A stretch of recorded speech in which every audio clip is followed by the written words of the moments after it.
Olivia says, don't be too quick to judge. Now, let me talk about that for a minute.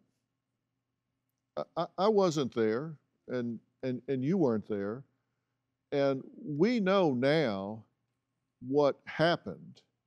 We know now what that perpetrator had done when they were walking down that hall to exit the house. We don't know what was normal for that house. Right. Yeah. Right. People coming and going, and 4 different people living there, and you open the door and there's somebody, and I'm not saying that someone else might have done something different, but I,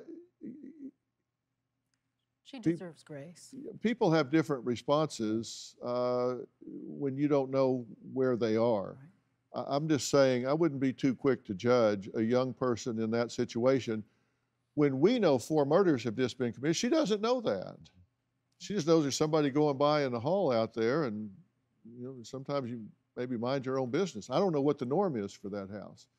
Now, I want to introduce someone else to this conversation. Reporter Bryan Entin from NewsNation is in Idaho, where he has been covering this story from day one. Now, Bryan, welcome. You've interviewed all of Kaylee's family. If you can, share with us what their overall feelings in regard to this particular suspect and how they're doing, understanding that the norm would not be very well. I understand that, of course.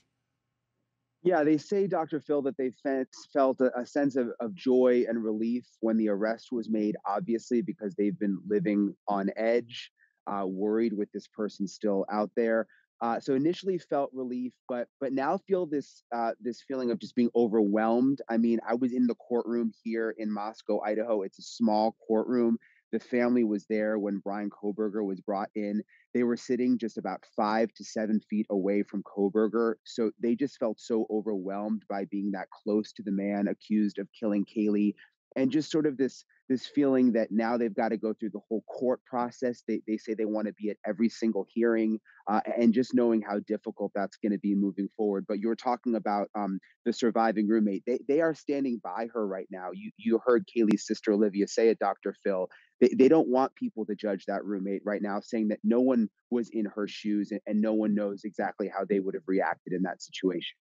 Well, I couldn't agree more. And if they believe this is the right person, they have to envision this monster of a perpetrator being on top of their beautiful, innocent, sweet daughter with a horrific weapon in their hand, stabbing her to death, and then sitting 5 feet away from that person. How did they do that? What was their, how did they look at this individual?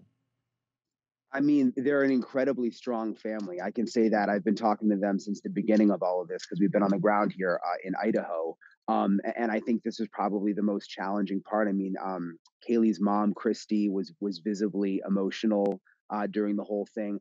I think one thing that they're having a really hard time with is when you go through that affidavit, and you mentioned it, all the cell phone pings and the timestamps and the 12 times police say that Kohberger was outside this house behind me before the murders.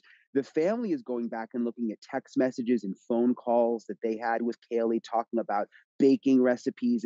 And they were on the phone with her during some of those times when Kohberger is accused of stalking the house.